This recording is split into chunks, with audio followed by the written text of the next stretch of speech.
ಎಲ್ರಿಗೂ ನಮಸ್ಕಾರ. ಹೊಸನಗರ ವಿಧಾನಸಭಾ ಕ್ಷೇತ್ರದ ಮರುಸ್ಥಾಪನೆಗಾಗಿ ಏನು ಇವತ್ತು ಪೂಜ್ಯ ಶ್ರೀ ಮೂಲೆಗದ್ದೆ ಶ್ರೀಗಳ ನೇತೃತ್ವದಲ್ಲಿ ಹಾಗೂ ಎಲ್ಲ ತಾಲೂಕಿನ ಹಾಗೂ ಜಿಲ್ಲೆಯ ಎಲ್ಲ ಮಠಾಧೀಶರುಗಳ ನೇತೃತ್ವದಲ್ಲಿ ಈ ಒಂದು ಹೋರಾಟ ಪಕ್ಷಾತೀತವಾಗಿ ಆರಂಭಗೊಂಡಿದೆ.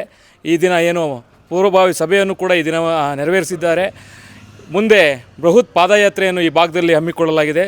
ಹೊಸನಗರ ಕ್ಷೇತ್ರದ ಮರುಸ್ಥಾಪನೆಗಾಗಿ ಒಂದು ಬೃಹತ್ ಪಾದಯಾತ್ರೆ ಇದೆ. ಈ ಒಂದು ಹೋರಾಟಕ್ಕೆ ಕ್ಷೇತ್ರದ ಸಮಸ್ತ ಜನತೆ ಏನು ಹೊಸನಗರ ತಾಲೂಕಿನ ಈಗಾಗಲೇ ಹಲವಾರು ಅನ್ಯಾಯಗಳಿಗೆ ಒಳಗಾದಂಥ ತಾಲೂಕಿನ ಜನತೆ ಏನು ಮುಳುಗಡೆ ಸಮಸ್ಯೆ ಇರ್ಬೋದು, ಅರಣ್ಯ ಸಮಸ್ಯೆ ಇರ್ಬೋದು, ಹಾಗೂ ಆಡಳಿತಕ್ಕೆ ಒಬ್ಬರು ಶಾಸಕರು ಇಲ್ಲದೆ ಈಗಾಗಲೇ ನಾವು ಅನುಭವಿಸಿರುವ ಎಲ್ಲ ಸಮಸ್ಯೆಗಳನ್ನು ಖಂಡಿಸಿ ಒಂದು ಸರ್ಕಾರದ ಗಮನ ಸೆಳೆಯುವ ನಿಟ್ಟಿನಲ್ಲಿ ಒಂದು ಪಾದಯಾತ್ರೆ ಹಮ್ಮಿಕೊಳ್ಳಲಾಗಿದೆ.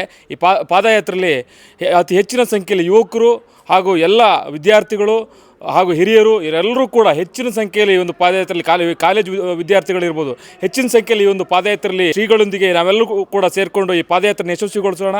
ಮುಂದಿನ ಪೀಳಿಗೆಯ ಭವಿಷ್ಯದ ದೃಷ್ಟಿಯಿಂದ ಈ ಪಾದಯಾತ್ರೆಯನ್ನು ಅತ್ಯಂತ ಯಶಸ್ವಿಗೊಳಿಸಿ ಹೊಸನಗರ ವಿಧಾನಸಭಾ ಕ್ಷೇತ್ರವನ್ನು ಮರುಸ್ಥಾಪನೆ ಮಾಡೋಣ ಅಂತೇಳಿ ಈ ಒಂದು ಮಾಧ್ಯಮದ ಮೂಲಕ ನಿಮ್ಮಲ್ಲಿ ವಿನಂತಿಸಿಕೊಳ್ತಾ ಇದ್ದೇನೆ.